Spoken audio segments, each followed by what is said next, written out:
even by the already impossibly degraded standards. The last 48 hours of Donald Trump's pronouncements have been disturbing and dangerous.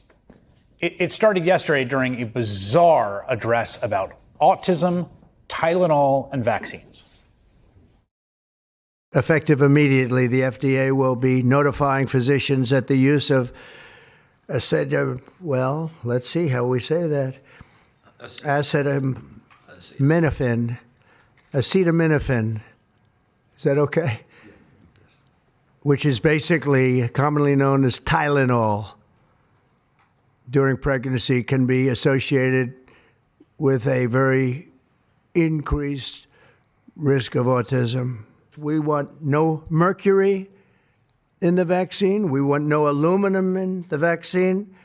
The MMR, I think, should be taken separately. This is based on what I feel, the mumps, measles, and all the three should be taken separately.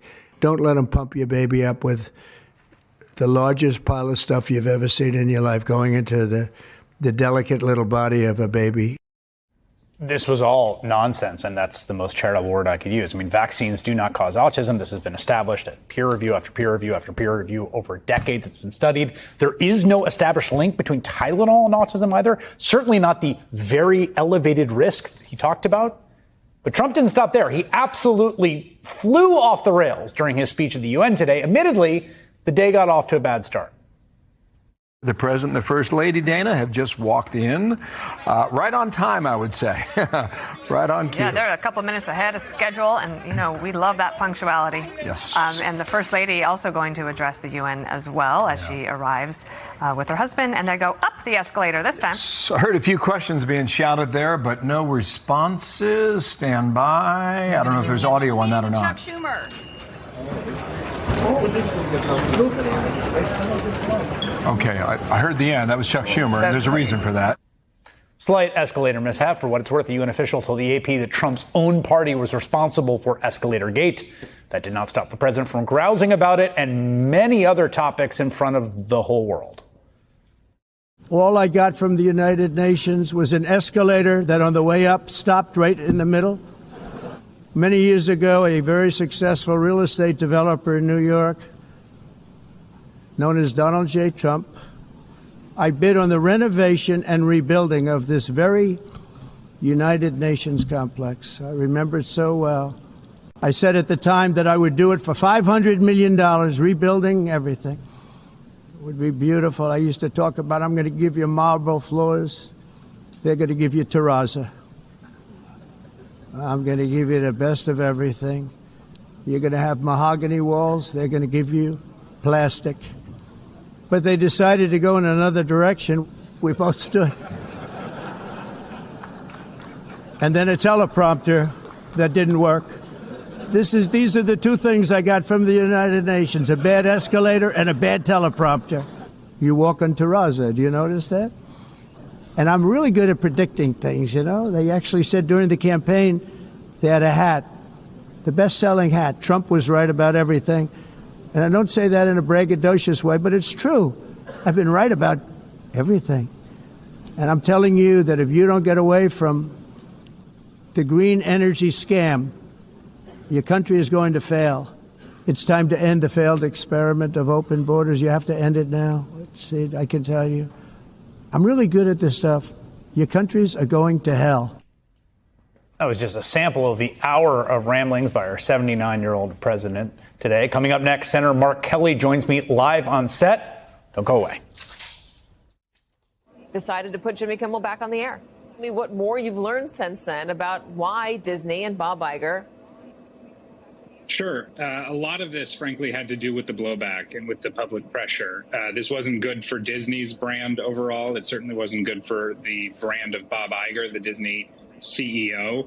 It had more or less become an untenable situation. I don't think Disney, the family values brand, wanted to become the face of, you know, the erosion, that moment, that slippery slope turned into a fast descending hill around issues like free speech. And so they're trying to thread the needle here, right? They're trying to keep the business running and stay within the relatively good graces of the FCC, as well as the station groups, Nexstar and Sinclair. But as you and I discussed yesterday, Katie, bringing Jimmy Kimmel back on the air does not make their problems go away. Both Nexstar and Sinclair are going to continue to preempt Jimmy Kimmel's show, so it will not be on ABC stations in about a quarter of this country.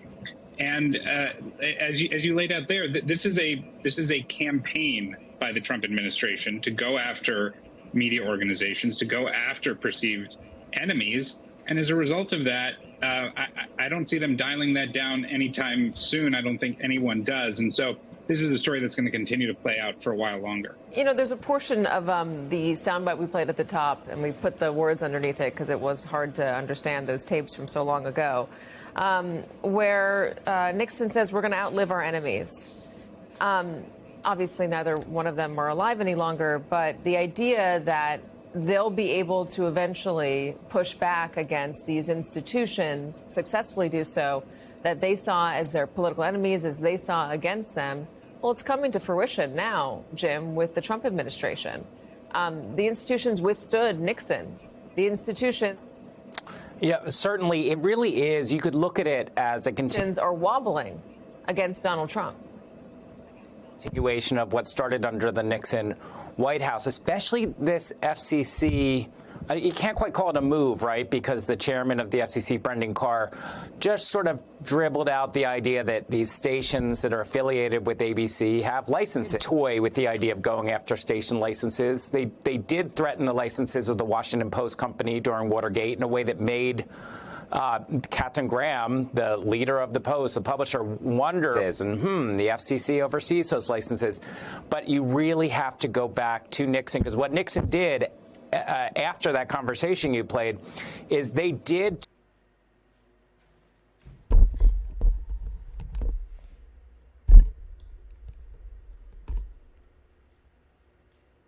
Thus started out acting talk, saying things like, what are you going to do about it? But now they're backing down. Here's why.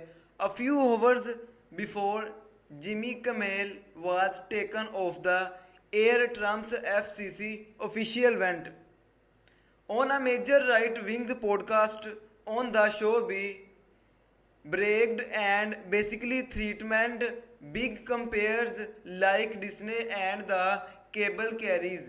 His message was clear. You can do this the easy way or the hard way. Either remove Kimmel or your oven, or we will punish you. We can revoke or change your license without your permission, block your business deals, and make life very difficult for you. That threat is what turned his into a hug worldwide scandal. Kimmel losing his job was already big news, but what made it explosive was the fact that a government official openly pressured companies to cancel him. It was not just about one comedian, it was about freedom of speech and the First Amendment. Now, however, they are retreating. Conservatives through people would cheer them on, but instead there was backlash. Many Americans, even some Republicans, including mega supporters like Ted Cruz, criticized what happened. Faced with that kind of reaction, they realized it looked terrible and started backing off. This is actually a rare win. Trump and his allies almost never apologize, never admit their wrong, and almost never back away.